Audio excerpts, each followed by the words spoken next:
يا صباح الفل والهنا على قلوبكم الحلوه. ليه بقول صباح الخير؟ عشان قايمه النهارده الساعه 7 الصبح. ليه بقى؟ عامله عزومه كده لحبايبي.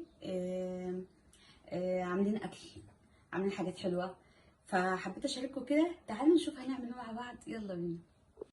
انا عملت ايه يا حلوين؟ بس لسه ما سويتش. تمام، عملت مكرونه نجريسكو. هما اللي طالبين المكرونه نجريسكو. بصوا لسه ما حطيتش طبقه المكرونه هنا لسه ما خلصتش، فحبيت اوريكم شكلها. ودي اللي خلصت. عامله ايه تاني؟ عامله حبه لوبيا حكايه. كل ده ناقص على التسويه. وعندنا ايه تاني؟ عند الكفته بقى، تعمليها بقى بالعصي دي، تعمليها بالمعلقه زي ما انت عايزه. وايه تاني؟ هنعمل كنتاكي مع بعض، دبابيس. وعندي الخلطه بتاعتها اهي، حلو كده. ومعانا كمان سلطه الكروسلو، هما طالبينها كمان عشان بيحبوها. وايه تاني؟ تعالوا نشوف. معايا صينيه الفراخ زي ما حضراتكم شايفين اهو، لسه برضه ما اتحطتش في الفرن.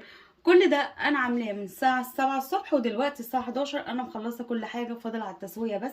ومعايا كمان اللحمه الشرايح، انا عامله لحمه بفتيك صينيه بالشكل ده زي ما حضراتكم شايفين.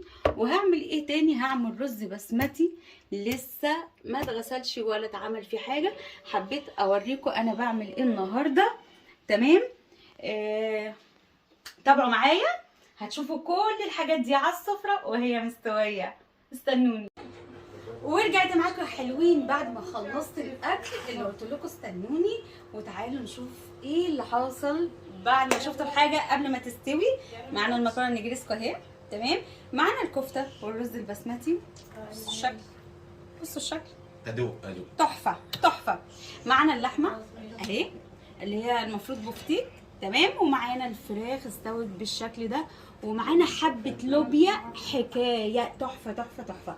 ومعانا الفراخ الكوكي او الكنتاكي زي ما انتم بتسموها، تمام. اكله كده سريعه، اكله خفيفه، يا رب تعجبهم ان شاء الله. وكل مره بحب اشارككم في الحاجات الحلوه اللي بنعملها، لان في احلى عيله موجوده هنا النهارده. نورتوني. اشوفكم على خير. لازم